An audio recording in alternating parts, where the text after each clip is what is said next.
नमस्कार दोस्तों, अराजी 24 में आप सभी का बहुत बहुत स्वागत है। मैं मनीष सिंह और मेरे साथी नमस्कार, नरेंद्र चौबे।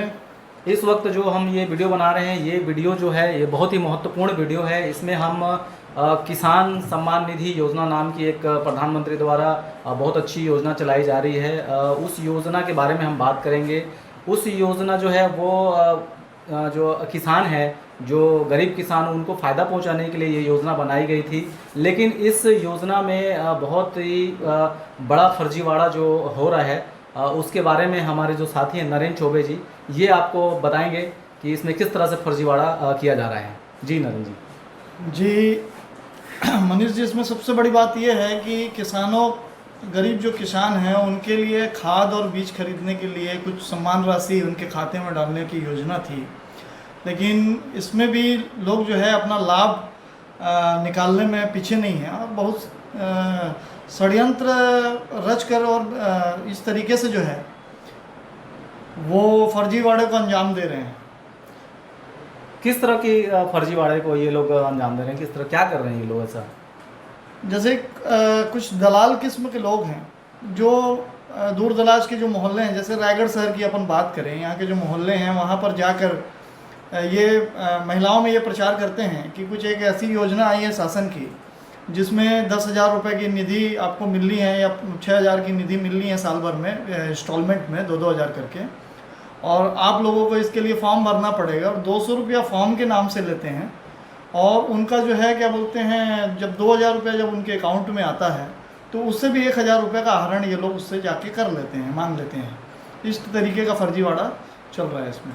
ये जो बताना चाहेंगे आपको कि ये जो फर्जीवाड़ा हो रहा है, ये रायगढ़ शहर को लेकर साथ साथ में जो आपके ग्रामीण क्षेत्र हैं वहाँ भी ये जो फर्जीवाड़ा है बड़े तौर पे, बड़े पैमाने पे चल रहा है। इसमें जो भोले भाले जो हितग्राही हैं उनसे 200 रुपये पंजीयन के नाम से मांगा जाता है। उसके बाद से जब उनके खाते में इंस्टॉलमेंट आती है, फिर उसमें से कुछ पैसा उनसे मांगा जाता है। तो ये बहुत ही बड़ा एक सिंडिकेट इन्होंने बना रखा है। जी नहीं, इसमें सबसे बड़ी बात यह है कि जिनको ये सम्मान राशि दी जाती है उनकी कहीं पर भी कोई कृषि ज़मीन नहीं होती है और ना ही उनके परिवार की किसी की कृषि ज़मीन होती है। ये सीएससी सेंटर से या किसी से भी कंप्यूटर सेंटर से पहले इसमें डायरेक्ट एंट्री का एक प्रावधान था जो अभी हटा दिया गया है। उससे एंट्री करके किसी भी परिवार की जिसकी कोई भी कृषि ज़मीन नहीं है, उनके घर में 2 हैं, 4, 5 जितने भी सदस्य हैं उनके नाम से ये फॉर्म भर दिया जाता था और उनके सम्मान निधि की जो राशि है वो भी आनी चालू हो गई है। हमने इस योजना को लेकर, इसमें जो ये करप्शन हो रहा है इसको लेके हमारे साथी नरेंद्र चौबे, संजय शर्मा, हमने सब साथ मिलकर जो हमारे मंत्री हैं उमेश पटेल जी, उनसे हमने बात कराया। उनको इन जो हो रहे फर्जीवाड़े के बारे में हमने जानकारी दी, जिसके बाद से उन्होंने कलेक्टर से बात की, रायगढ़ जो कलेक्टर हैं भीम सिंह, उनसे बात की। और उसके बाद हमने फिर कलेक्टर महोदय से भी हम मिले, उनसे भी बात की।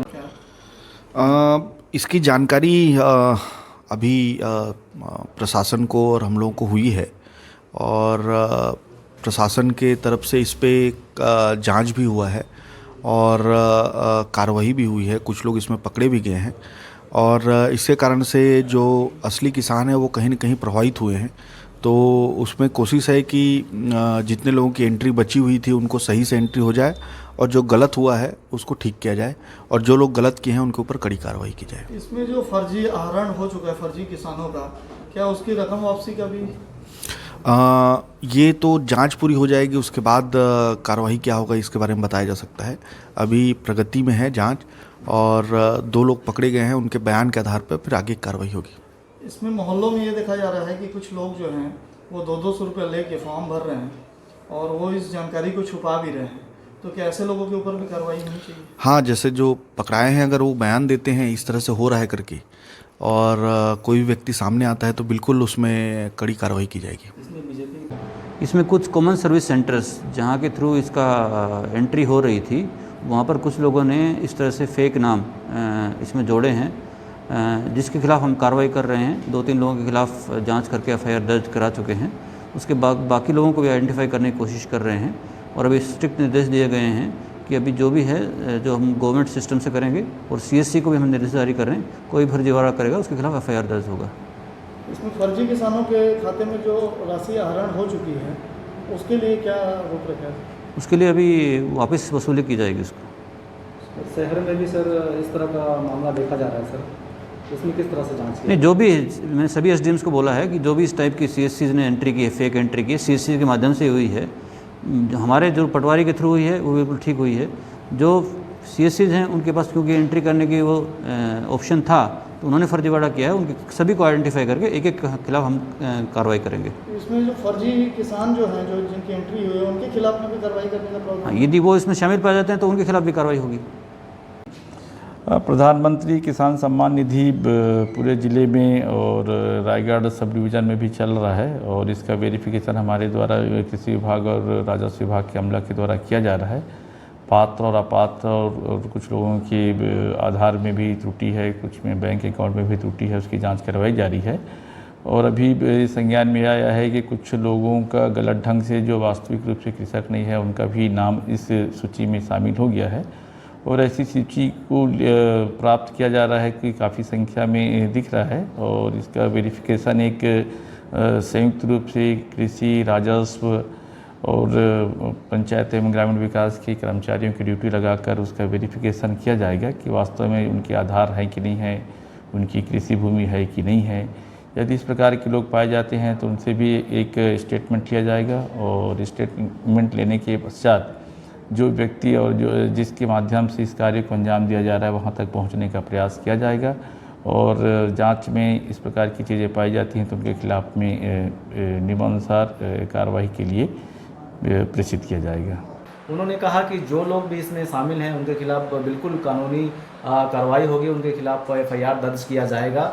जी, इसमें माननीय मंत्री जी जो हैं, इस बात उनके संज्ञान में तो थी, लेकिन किस तरीके से फर्जीवाड़े को अंजाम दिया जा रहा है इसकी ग्राउंड लेवल की जानकारी ना ही किन्हीं अधिकारियों को हो पाई है और ना ही मंत्री महोदय की थी। उनका कहना ये था कि इसमें कार्रवाई की जाएगी और उन्होंने त्वरित जो है वो कलेक्टर साहब से दूरभाष पे चर्चा की और उस पश्चात SDM साहब से भी चर्चा हुई, कलेक्टर साहब से भी चर्चा हुई। तो उन लोगों को ये मालूम नहीं था, अधिकारियों को ये मालूम नहीं था कि फर्जीवाड़ा आखिर कर कौन रहा है और किस तरीके से कर रहा है। चूँकि मामला गंभीर है, SDM साहब का कहना इसमें यह था कि इसमें एक टीम बना करके फर्जी लोगों की जो एंट्री हुई उस पर काम किया जाएगा। इसमें देखने वाली बात यह है कि जो शहर के जो किसान हैं या जो किसान नहीं हैं उनका फॉर्म को लेकर ग्रामीण क्षेत्रों में ज़मीन जो हैं जो उनको उसमें दर्शा दिया जा रहा है और वहाँ के हितग्राही उन्हें बता दिया जा रहा है। मतलब जो रायगढ़ के रहने वाले हैं उन्हें कहीं भी देहात में किसी भी ग्रामीण क्षेत्र का उनको निवासी बताकर और वो पैसे उनके खाते में मंगाया जा रहा है और उनसे कुछ पैसा वो लोग ले रहे हैं, जो कि बेहद ही गंभीर है। जी, पुसौर, बरमकेला और सारंगढ़ के किसान रायगढ़ के लोगों को बनाया गया है, इसलिए शायद रायगढ़ में कम फर्जी पंजीयन हुआ है, इसलिए रायगढ़ मुख्यालय में बैठे अधिकारियों की इसकी भनक नहीं लग पाई। लेकिन चूंकि मामला अब RIG टीम अपने तरीके से हैंडल कर रही है तो वो बिल्कुल ग्राउंड लेवल पर जाकर काम कर रही है। इसमें हमारे जो संजय शर्मा हैं, मनीष सिंह जी हैं, मैं हूँ, हम लोग लगभग 10 दिनों से लगे हुए हैं और ये खंगालने में लगे हुए हैं कि आखिर फर्जीवाड़ा हो कहाँ रहा है। तो हम लोगों को ये पता चला कि इस तरीके से फर्जीवाड़ा हो रहा है। अगर ऐसा कोई भी व्यक्ति आपके घर आता है तो उसकी सूचना नज़दीकी थाने में या कलेक्टर साहब को ज़रूर दें। जी बिल्कुल, अगर योजना की जानकारी बताए बिना अगर आपसे कोई किसी भी कागजात में साइन लेता है तो यह गंभीर अपराध की श्रेणी में हो सकता है। आप सतर्क रहें। जनहित की समस्याओं तथा जिससे जनता का सीधा सरोकार है उसको लेके फिर वीडियो में आपसे मुलाकात होगी। तब तक के लिए नमस्कार।